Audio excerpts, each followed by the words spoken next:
What does gonadorelin do for a man? Well, most people think testosterone's the whole story, but it's not. Testosterone is that end result. Run your health like you run your business. It's systems. And there's certain metrics that are lag indicators of how your business is doing, like revenue. That's a byproduct of successful actions that you took beforehand. Same thing with testosterone. Testosterone is the output. It's the downstream production of a cascade that starts in your brain and runs through the pituitary, ends in the testes. But if you think about the signal that's at the very top of this cascade, it's gonadorelin. And when that signal's working, the entire axis works. That HPG axis, the hypothalamic-pituitary-gonadal axis. And when it fails or gets shut off by exogenous testosterone, that's the testosterone we bring into our body, we take it orally, injections, or topically, then that upstream cascade, it turns off because your body has enough of what it needs.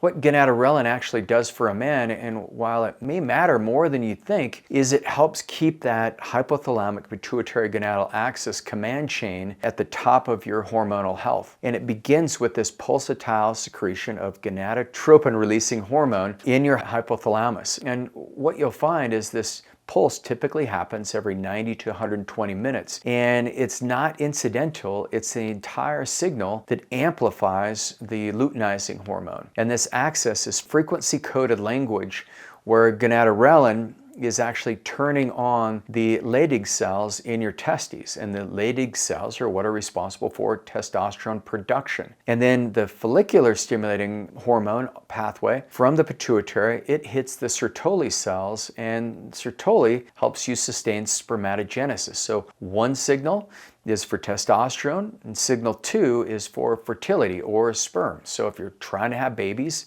this is a really important peptide, and these are two very important pathways. So pathway 1 on this axis, you get the stimulation of LH and FSH, which directly release through the pituitary gonadotrope receptor binding. That drives testosterone production through luteinizing hormone or Leydig cell pathway. And then through the FSH pathway, you're getting the Sertoli cell stimulation for spermatogenesis. Both of these pathways help preserve testicular volume, and by maintaining that tropic stimulation of testicular tissue, it also supports the secondary characteristics like pineal development, pubic hair, morning erections. Those all improve as testosterone increases. So in the 2025 study, this was the pulsatile gonadorelin study, and they were looking at gonadotropin releasing hormone. They evaluated 54 men who had congenital hypogonadotropic hypogonadism. Basically, the men weren't producing sperm or testosterone, and their balls were shrinking. And so after 6 months of this pulsatile gonadorelin therapy, they found that the mean testosterone levels went up from 48 nanograms per deciliter to 234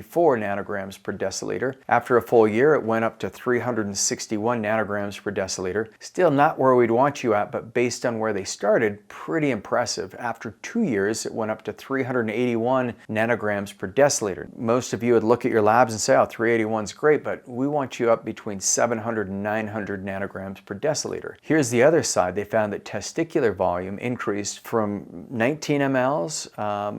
They were looking at the total volume size, but they found that this increased by a magnitude of about 13% at 6 months and continued to increase. They also reported erection scores to normal firm at least once per week. So that was a positive thing. And once again, if you're working on erection quality, consider it like PT-141, oxytocin, tadalafil. These things can also help. This is just a small study. For men that were already on testosterone replacement therapy, your gonadorelin role shifts. So this exogenous testosterone, it suppresses your LH and FSH, which shuts down the testes. That's why your testes lose volume. It's like if you quit lifting weights, your muscles are going to shrink. They're going to lose function. Same thing with your testes. And gonadorelin, when it was pulsed, they found that kept the testicular size where they wanted it to be. It also kept the channel open, so they had spermatogenesis, so you could actually were fertile, even when they were on testosterone replacement. Now, this is pretty interesting because whenever we look at getting men on Gonadorelin or Kispectin or enclomiphene, anything to optimize your hormones, because your hormones are such a critical part of your health. I mean, testosterone, it protects our brain, it protects our heart, it protects our muscles. That's what we call the ageless axis, these three organ systems. But the first thing we want to test is what's your total testosterone? How's your free testosterone? What's your LH, your FSH, your estradiol, your sex hormone binding globulin, your PSA? And then we want to look at all the liver functions, kidney functions, cardiovascular functions. And then one of the most important that gets overlooked is your cortisol.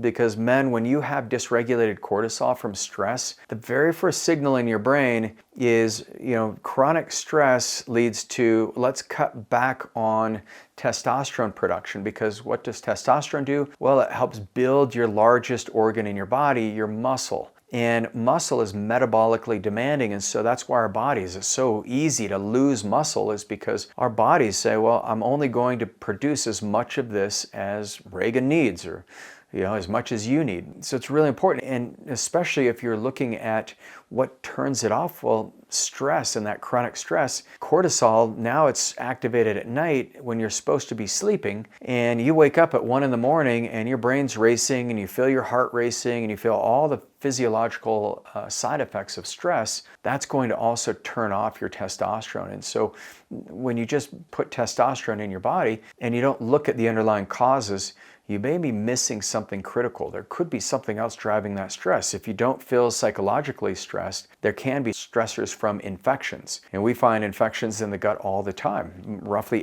80% of the gut tests we do, we find there's pathogenic infections, either from yeast or parasites or some kind of bacterial infection. And most people, they don't have any gut symptoms, and they're wondering, well, how do I have all these infections if I don't have gut symptoms? Well, if you have low testosterone, that's usually secondary to something else going on downstream. We also find that the liver is very inflamed. People may have high triglycerides. Your blood sugar may be dysregulated.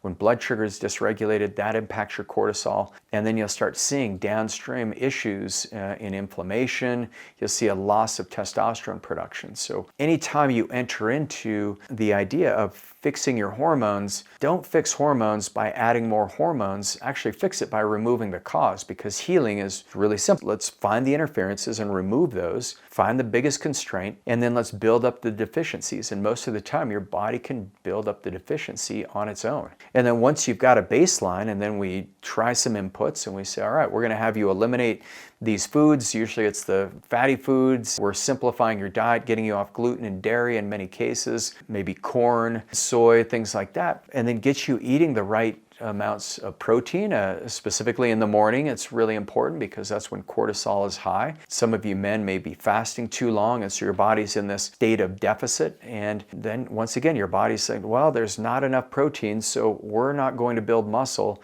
and we're going to decrease the amount of testosterone in the body. But if you can do it the right way, get your gut tested. It's called metabolomics.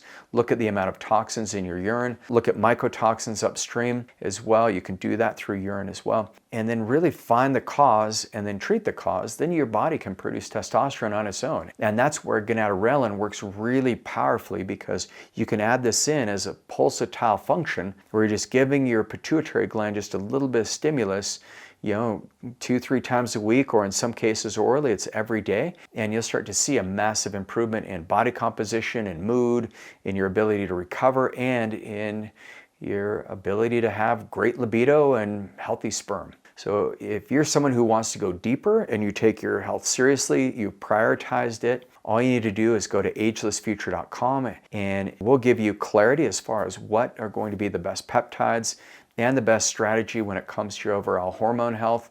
I'm Regan Archibald. Look forward to working with you soon.